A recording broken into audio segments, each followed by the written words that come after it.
Hello and welcome to another episode of Comics Let's Talk. I'm your host, Kevin Given, and today we're going to look at the history of politics in comic books. It's an election year, so I figured it was about time that we did a quick look. I know I'm not huge on politics in my comic books, but I thought we'd do a quick look anyway because it is social commentary. A lot of people in the world of politics don't seem to realize how much the world of politics pervades the world of comics. In 2000, in the lead up to the most contentious election in history, DC Comics opted to run Lex Luthor for president instead of George W. Bush. Superman's arch-villain ended up winning the presidency, causing all sorts of strife for do-gooders across the DC universe, with the citizens in the country unable to see Luthor for the villain he was. With the electorate and Congress unable to remove him from office, Superman and Batman went to work removing him from office. This story was running concurrently with the build-up to the Iraq War. They exposed him to the world as the villain he was, and he fled the country in disgrace. As George W. Bush's popularity dwindled after the events of September 11th, 2001, writer Mark Millar started two best-selling Marvel comics, Ultimate X-Men and The Ultimates. In these books, he cast Bush as the president. This version of Bush matched the public perception of him being a well-meaning, but severely misguided, bumbling old fool. The culmination of these stories ended with the mutant terrorist revolutionary Magneto taking over our nation's capital, stripping Bush to his birthday suit and forcing him to literally lick Magneto's boots on national television. Though I think the graphic depiction of the leader of the free world rubs some people the wrong way, it did capture the mood of most progressives and comic readers, selling out issue after issue. There are dozens more examples I could offer here, but my hope is that the readers of this column will seek out more and more comics in search of these political parables and understand that comic books can be a useful tool for gauging the political climate of the pop culture and can offer a satisfying glimpse into the world of politics with a different pair of eyes. Let's look at the newsrama Politics and Comic Books, Should the Two Mix? By Benjamin Oing-Pang Keane. A more even-minded view of the presidential candidates came from Antarctic Press's McCain, the comic book, and Obama, the comic book, and Fantagraphics' American Presidents, along with the new ones that hit stores nationwide last week. There have been a number of other biographical comic books based on this year's candidates, such as IDW's Presidential Material, Barack Obama, and John McCain, and the Blue Water Productions' Female Force features Hillary Clinton and also Sarah Palin and other female politicians. Darren G. Davis, president of Blue Water, thinks that the same could be said for television back in the day. Now, you can't turn on the television without finding something with politics, he said. These mediums, television and comics, are used as a tool to reach the masses. I think it's important that we use these in a non-biased way to teach people. My main objective with this is for people to understand that there are two sides to each person. With the Hillary Clinton comic, we picked a writer who did not respect her, but after doing all the research, his vote would not change, but he had more respect for her. I want people to do the research on the politicians and make an educated decision in whichever way they decide to vote. This is the first election that I really felt that my vote could make a difference. So yeah, the general consensus is that comics and politics should mix. But does it also lead to complicated issues? Yes. Bias, propaganda, estrangement of a particular group of readers who disagree, Neil Bailey, writer of Female Force Hillary Clinton, said. But overall, as with most any endeavor, to avoid any potential use of any media for fear of what it should or should not be is the way of prescriptive failure. If words and pictures mixing an absurd concept once were not practically applied in a strange new way, we wouldn't have comics. That's not to compare a political comic to the creation of the wheel, but I would assert that yes, of course, comics should be mixed with politics and literature and underwear on the outside and chick-lit and porn and movies and blank, where the blank space is filled by absolutely anything curious or uncurious the human mind can comprehend.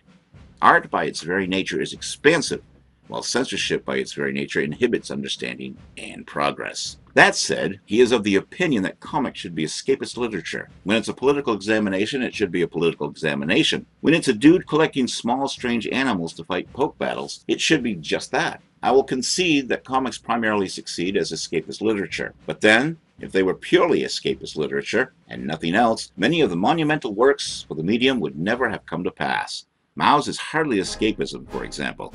It's a literary, and quite political in its own way, examination of history. Is the Hillary Clinton book that? No. But it's more historical reference than a dramatic piece of examination. But it's definitely something I wouldn't undermine simply by saying it is an escapism. It's hard to undermine even by saying, I hate Hillary Clinton. given that I was quite critical of her before writing the script, and even referenced that, breaking the fourth wall in said script. So then, we also get into questions of whether comics should break the fourth wall, etc. My point being, why limit the medium in any way? From the site LV141 Rogue, editorial cartoons, otherwise known as political cartoons, were the first comics. They were often seen in newspapers. They played an influential role in the early days of America, inspiring union and federalism among readers. Some of these earliest known examples of American editorial cartoons depicted images of King George in rather unflattering situations. Even founding father Benjamin Franklin created his own editorial cartoons, including the famous Join or Die editorial. The first popular comic in America was The Adventures of Mr. Obadiah Oldbuck, translated from the Swiss comic Les Amours de Mr. Vieux-Bois by Rodolphe Toffer in 1827. It is full of misadventures as Mr. Obadiah Oldbuck tries to win his love. Comics in this era consisted of folk tales, satire, and sometimes crude humor. They were written for the working man, and like the oral tradition of the time, often made jokes about the hardship of life, which probably explains why Mr. Obadiah Oldbuck tries to kill himself after every failure. Yellow Kid first appeared in 1895 as part of Hogan's Alley, used as a very successful tactic to sell more papers. Yellow Kid, created by Richard Outcault, hung out with a ragtag group of kids in the slums of New York and eventually was used in advertisements. Mary Wood of the University of Virginia suggests Outcault managed to mock all classes in his comic, offering a safe environment to laugh at American foibles, while still excluding African Americans from the joke. Americans embraced the Yellow Kid during a time when commerce became central to the American way. The comic grew popular on the pages of two of the leading newspapers and even influenced other clean newspaper editor to name the paper's explicit reporting of New York City urban life, Yellow Kid Journalism. Now it's called pretty much just yellow journalism, further demonstrating upper-class anxiety over the vulgarization of newspapers and entertainment. In fact, many Americans across the country read or knew about the Yellow Kid, although yellow journalism may have been especially popular with the working class or anyone who identified with the little guy whom it so often claimed to champion. The king, Jack Kirby, whose real name of course was Jacob Kurtzberg, had Captain America made to fight the Nazi menace throughout World War II. Private corporations and the US government released tons of propaganda disguised as comics, including The Nightmares of Lieutenant Ichi, or Juan Posong Gives Ichi the Midnight Jitters. The practice of using comics as propaganda continues to this day and was even used in Iraq and Afghanistan. Comics continued with the theme of superheroes well into the 60s. Then in 1970, the Bronze Age of comics began. Creators started to write about topics such as drug abuse, racism, pollution, and even poverty. Average everyday people became superheroes, and the problems weren't intergalactic or magical. They were real-world problems. Problems that, while applicable to some poor white communities, spoke directly to issues surrounding the war on drugs. A disastrous campaign that increased incarceration rates as much as 500% of what they were in 1970, with an alarming disproportionate amount of those incarcerated being black men. As of 2001, 1 in 3 black men will go to prison in their lifetime. From the Mary Sue by Kwame Opom and Jamie Block. V for Vendetta is the ultimate battle between the two extremes of government control, fascism and anarchy. The protagonist, known only as V, is a verdant vigilante with a vengeful veracity who vehemently tries to assassinate the top political officials of the dystopian British regime. He also plots to blow up Parliament, following in the footsteps of Guy Fawkes. The message of bombastic revolution has resonated with a modern audience, and V for Vendetta lore has become a trademark of several political movements. Guy Fawkes masks, V's trademark, were worn in a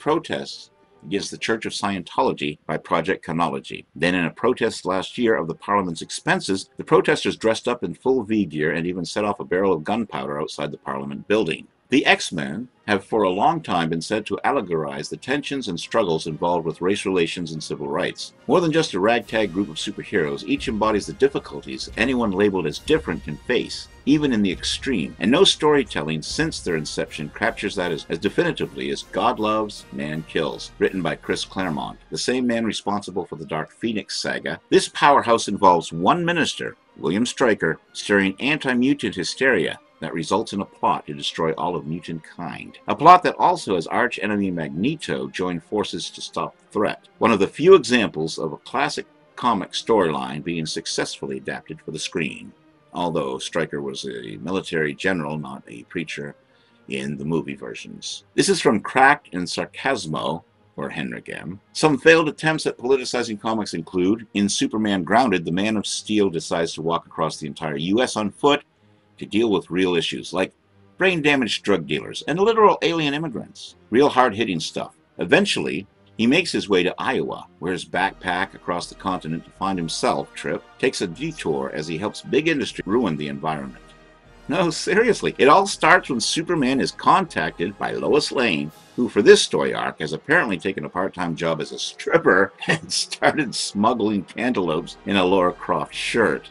Okay, comics have done some weird things in their day, and that, I do believe, is one of the weirdest. Although I could probably find a lot more weird stuff. But anyway, after carefully thinking about it for like half a panel, Superman decides that it's a fair trade if the surrounding area becomes a chemical wasteland in a decade, as long as the factory will still be able to employ and murder its workers at some later unspecified date. Because again, this is the same factory he just saved the workers from burning to death inside of about 10 minutes ago.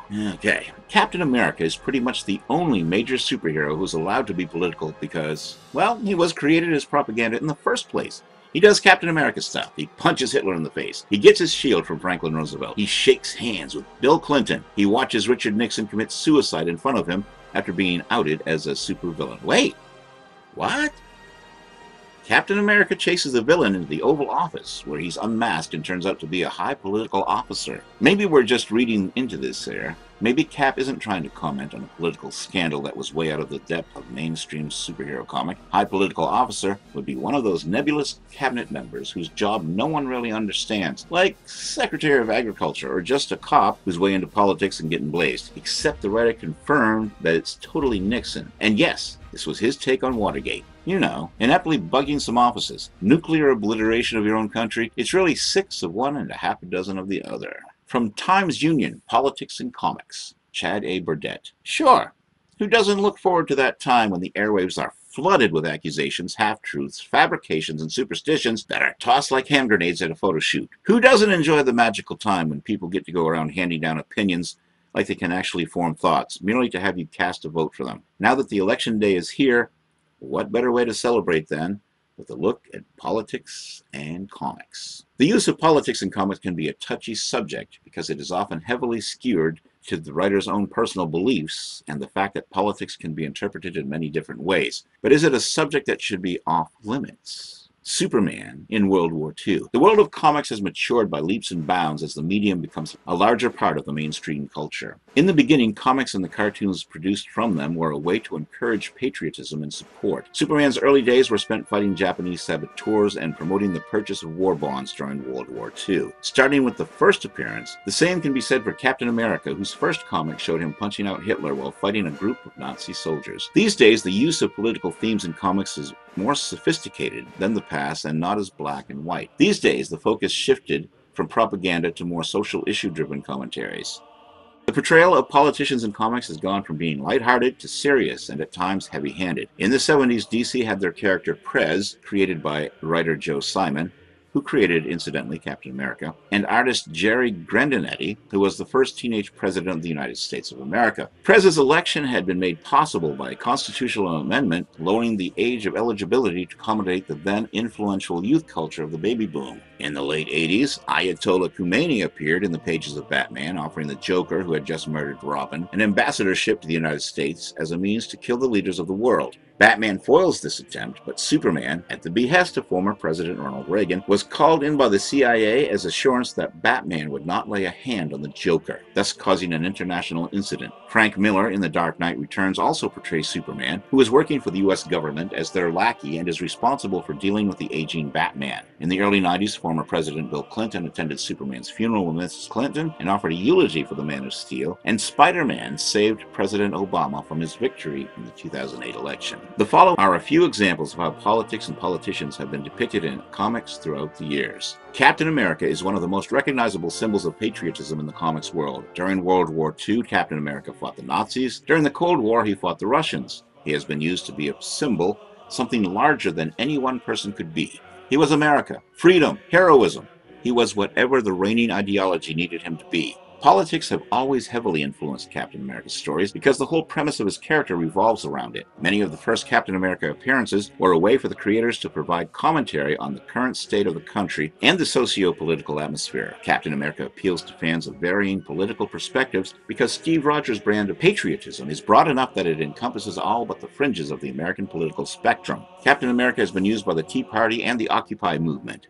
It showed his support for reasonableness at Jon Stewart and Stephen Colbert's rally to restore sanity and/or fear, and defended the labor unions at a protest in Madison, Wisconsin. It could be said that the most decisive act of political commentary in the pages of comics in recent memory was either the assassination of Captain America during the Civil War storyline, which many believe symbolized the death of the old American way, or when Superman declared that he did not stand for only the American way of life and renounces his U.S. citizenship in the short story The Incident by David S. Goyer. Now we come to Green Arrow. Oliver Queen was created by Mort Weisinger and George Pack, and first appeared in More Fun Comics number 73 in 1941, and has come to be known as one of the most politically oriented characters in the DC universe. Over the years, he evolved into an outspoken and devout liberal, even modeling his heroic identity after the legendary hero Robin Hood, who stole from the rich and gave to the poor. Throughout his history, Green Arrow has been one of the most consistently portrayed superheroes in the DC universe, whose vision of heroism encompasses societal change, activism, and concern for the most overlooked members of society, rather than just participating in the superhero fisticuffs way of solving problems. In the early 1970s, Green Arrow became a co-feature with Green Lantern, Hal Jordan, in the acclaimed series of stories by O'Neill and Adams that dealt with various social and political issues. The two heroes represented contrasting socio-political views. Green Arrow advocating for radical change, while Green Lantern tries to work within existing institutions of government and law. Queen saw it as his goal to convince Jordan to see beyond the strict rules of the Green Lantern Corps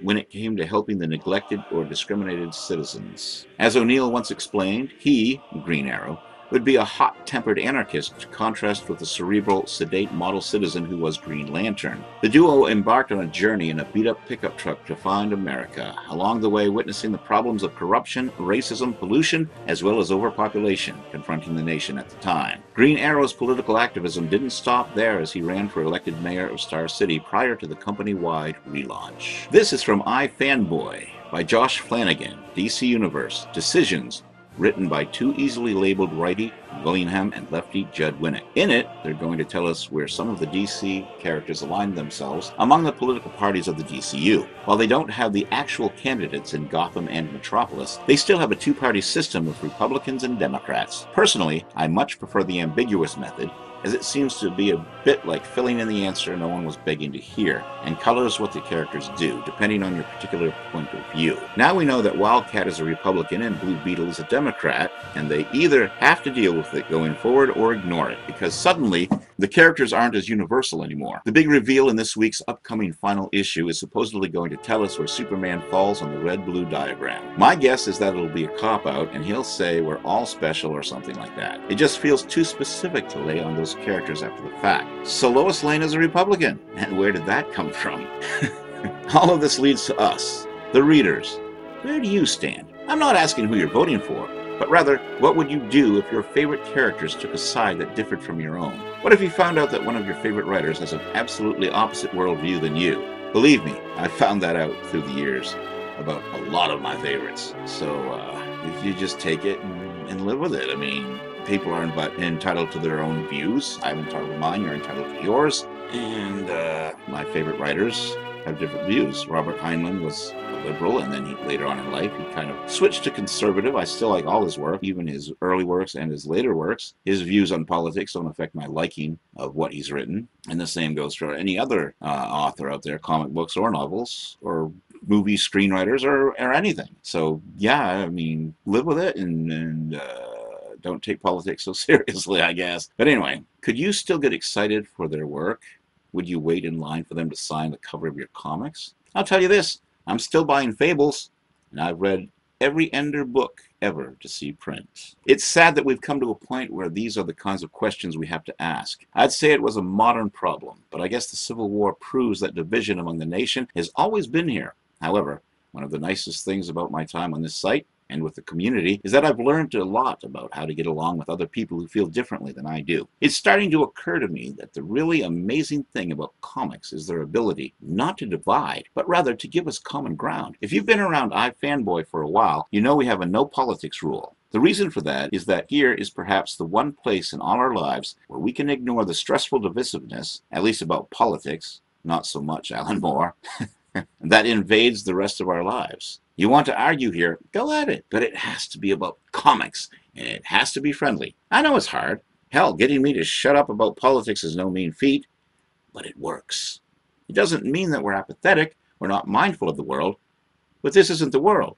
This is just comics. The September 2008 issue of Erik Larsen's Savage Dragon featured an alternate cover where the hero stood beside Obama declaring, "I'm Savage Dragon and I endorse Barack Obama for President of the United States." But the big-name company-owned characters? That would be way too risky. Of course, decisions didn't go so far as to use real-life politicians. Instead, the fictional universe that had once elected Lex Luthor to the Oval Office, and it didn't go well, surprisingly, was chosen between Davis Brewster and Martin Suarez on the Democratic side, and Catherine McClellan and Bob Ridgway for the Republicans. Of the top-level DC characters, the Republicans came out on top, scoring 2 separate Green Lanterns, as well as Lois Lane and Wonder Woman. The Democrats, meanwhile, got the support of Batman and Green Arrow. The Flash and Superman went undeclared throughout the entire series. The Speedster because of a joke that went viral, leaving him responsible for PR cleanup instead of sharing his opinion, while the Man of Steel purposefully kept his decisions to himself, leading to a climactic speech where he explained his thinking. "It would be unconscionable for me to share my endorsement with you," he explained. "Whoever is elected to the highest office in the land should not think that they will not have our full support, that our allegiances are stronger with a defeated candidate. We don't take sides. The battles we fight are larger than those on the political spectrum. It would pain me to think the president would believe that he or she couldn't count on us, turn to us, or rely on us." It's a meta moment, with Superman explaining another, less cynical, reason why politicizing superheroes might not be a good decision. While there's a certain fun to creating a personal canon where Wonder Woman joins Beyonce in supporting Hillary Clinton as a fellow female warrior, superheroes really should be for everyone, regardless of whom they choose to vote for. Sure, Superman personally might not want to vote for a politician who lies or makes hateful remarks, but it only makes sense that he wouldn't speak out against him publicly, especially as he wrestles with the idea that the country he loves has chosen a leader he can't stand. And sure, I'm talking about Lex Luthor here. Really. Definitely. And that, my fellow comic book readers, was our look at the world of politics in the pages of comic books. I hope you enjoyed the show. Next week we'll have a different topic. Being October, it will be a Halloween theme to be sure. I just haven't figured it out yet. It'll come out next week. And I just want to remind you to check out my new show, which is my 5-minute comic book reviews that I do for 2 sites, the Comic Crusaders and Comics for Sinners websites. So check those out too. Go to the Comic Crusaders page or the Comics for Sinners page. Go to both of them. Check them out. Look at my reviews, see if you agree with me, or just watch the show, 5-minute comic book reviews, also on YouTube. And 2 franchises are coming out this month as I launch KRG Comics. First, available now, is Adolescent Radioactive Samurai Platypi. They're available on Comic Central, Comixology, and Indie Planet if you want a printed version. Also, Carl Vincent Vampire Hunter will be available on Comixology October 17th, in just a few days from this recording. Carl Vincent Vampire Hunter is also available now on Indie Planet and Comic Central. Want to remind you that there are 2 versions of Dracula Rising #1. The first one was drawn by my friend Dennis Magnant, who had to go on and do other projects. Then my new artist, Rodolfo Ezequiel, took over the series, and his artistic style is so different from Dennis's that I had him redraw issue #1. So check that out, Dracula Rising, Carl Vincent Vampire Hunter. Comixology, Comic Central, Indie Planet. Adolescent Radioactive Samurai Platypi, also on those sites. Don't forget that if you love comic books, you're going to subscribe to my channel. Hit that red subscribe button right now, and you'll keep up to date on all things comic books, especially with the new lines of KRG Comics. And head over to my Patreon site. My Patreon subscribers will get original shows that are not on YouTube. Also, you can check out Rodolfo Ezequiel's original layouts. How does Rodolfo work his magic? How does he create these characters? How does he draw these comics? If you're interested in drawing, it might be for you to check that out, because you'll see the way he progressed from a piece of paper to the finished product. Or if you just want to check it out for curiosity's sake, head over to Patreon. That's what you'll get right now if you subscribe to my Patreon site, and there will be more goodies coming to you later on down the road. But for now, Patreon site, Comixology, Comics Central, Indie Planet, Comic Crusaders, Comics for Sinners. I think we covered it all. Until next week, this is Kevin Given saying so long. Keep reading those comics.